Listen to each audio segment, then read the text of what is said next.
So Bob, my friends, I hope this finds you well. Happy New Year. Welcome to Advent.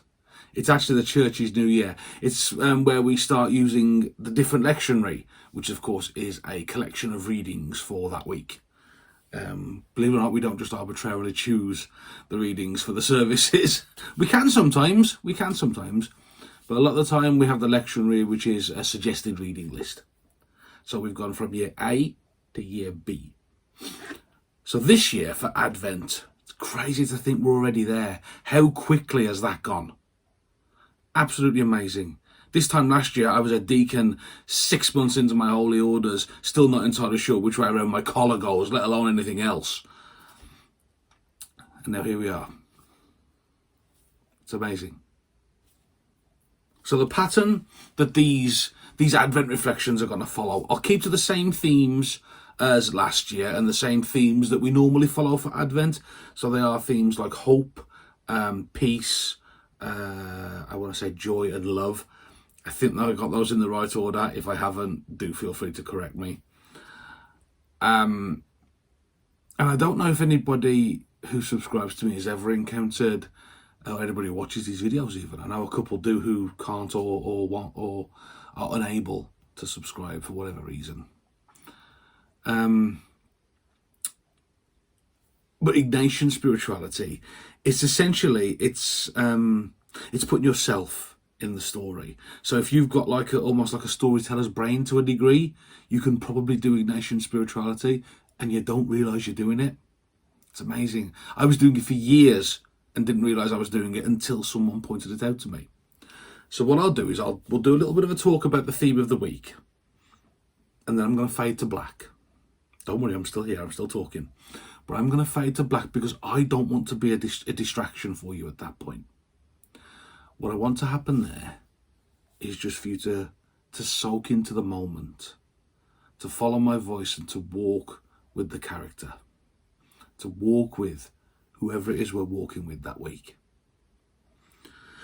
So what is hope? I suppose that's a great place to start, isn't it? What is hope? Hope is, and I've got a definition written down here, believe it or not, hope is an active anticipation in the ability to reach desired goals. That's good, that isn't it? That's and then there's a little thing here from a theologian and psychologist, Dr. Stephen Sandage, who says it requires willingness to put energy towards those goals. Yeah, I mean, can't disagree with him. He's right, But I think what I always find about hope is when we need it, when we need hope in our daily lives, things are, well, let's face it, we don't normally need hope when things are going great, do we? I mean, today, it's a good day. The sun came up. Okay, it's cold, but the sun came up. I've got my health. You're watching this video. Thank you very much. Things are good. What about when things are not so good? Is that when we have to have hope? Is that when we should have hope? Should we have it all the time? These are genuine sort of questions I'd like you to sit and ponder, because I'm happy to engage on this. Hope comes when often we're faced with something that feels impossible. Hope requires belief. Now, I know some of you who subscribe to me are like, oh, I'm not ready for a full-on relationship with God, and that's cool. The fact you're here tells me quite a lot. So, let's say, for example, you're not ready for that full-on relationship with the Lord, but you get some bad news. It's the first thing you do. You hope it's going to get better. You hope things are going to come good. In a way, they are a prayer all their own, those hopes that we carry with us. Without some belief in the possibility of getting towards that desired end, that desired goal, it's hard to make progress. God, He is that hope. God gives us that hope. We see it in the pages of the Bible. Some of the best examples are John 1:5. The light shines in the darkness, and the darkness has not overcome it. Or Hebrews 11:1. Now faith is being sure of what we hope to find, and certain of what we don't see. I love that one. I really do. That one's brilliant. There is another one, Romans 15:12. No, 15:13. May the God of hope fill you with all joy and peace in believing, so that you may be abound in hope by the power of the Lord, I think it is, or the power of the Spirit. I'd need to Google it. I should have had it in front of me, really. But that's what I think it is. So, hope. Hope is such a whispered thing, isn't it? It's such a quiet thing. And it's amazing to me that often we don't even realise it's there until we need it. It's a bit like if I was to say to you, breathe manually. Now you're aware of your breathing. If I said to you, blink manually, now you're aware of your blinking.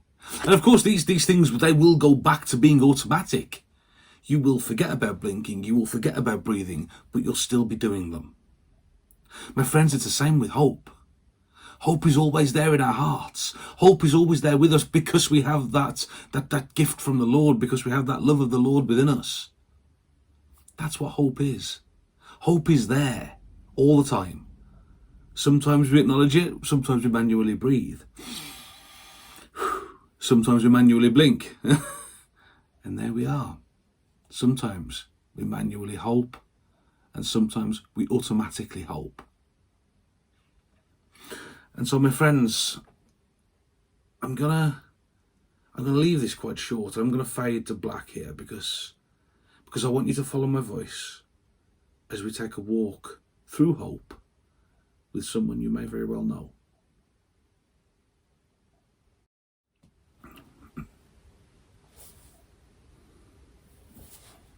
So come with me, take my hand. Let's climb into our TARDIS and let's journey back through time. Let's go back 2023 years, maybe a little more. We step out and there we are, in Nazareth. Maybe it's warm, I imagine it might be. We look through the crowd, you and me, and we see a young lady, a girl of, say, 14. She's doing chores for her mum, because that's what girls of the time did. She's maybe fetching and carrying water. Maybe she's collecting the groceries. Maybe she's gone to market, or maybe she's just talking to her friends. As of course 14-year-old girls often do. We watch this young lady, and we know the world that she's in, you and I. We know the world that she's in back then because it's cold, it's dark, it's brutal. There's war everywhere. People are losing hope. Hope is being eroded steadily day by day. It's not entirely unreminiscent of our own context. It's not entirely dissimilar from the world you and I come from, with our wars, our resource shortages, our climate change emergencies, the rights being eroded daily all over the world. We know the world she's in very well. But this young lady, she smiles, and she carries herself with a grace. You and I both know who she is. You and I both know that her name is Mary. You and I both know that Mary's going to go home that night and she's going to go to bed, and that night there's going to be a bright light wash over her. And an angel of the Lord is going to jump out and he's going to say, "Greetings, favoured one, the Lord is with you. Do not be afraid, Mary, for you have found favour with God. And now you will conceive in your womb and bear a son, and you will name him Jesus.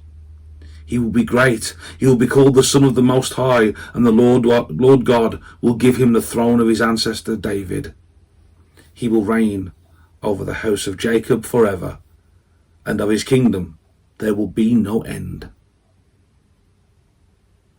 You and I know that that's going to happen to that young lady tonight.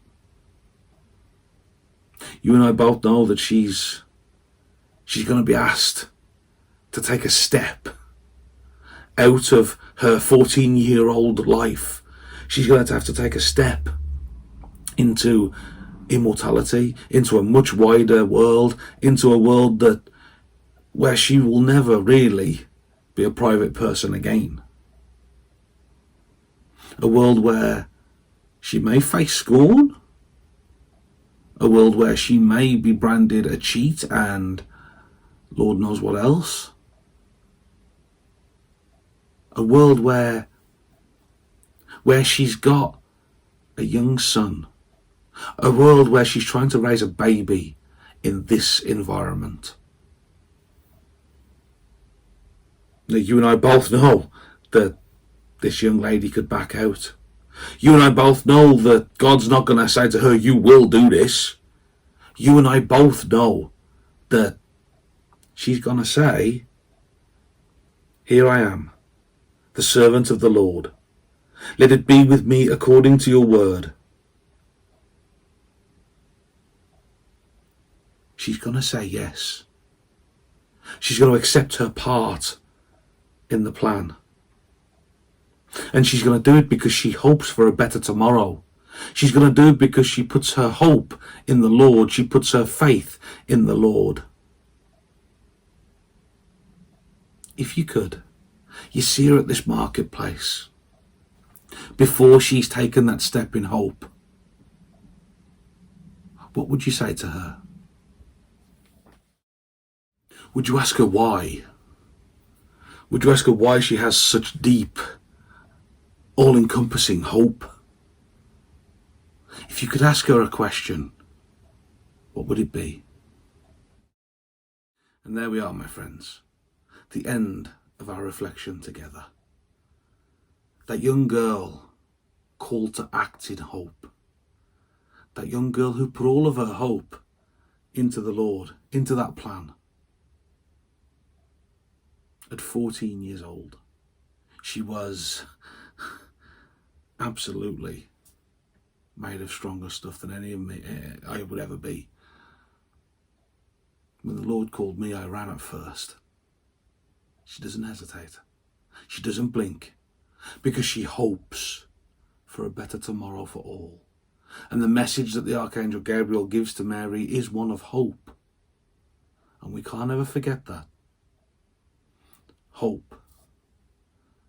Hope began anew when Mary said, here I am, Lord, your servant. And so, my friends, if we can do anything at all this week, I would say this.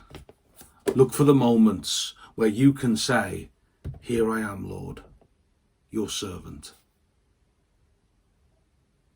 God bless you, my friends, and take care.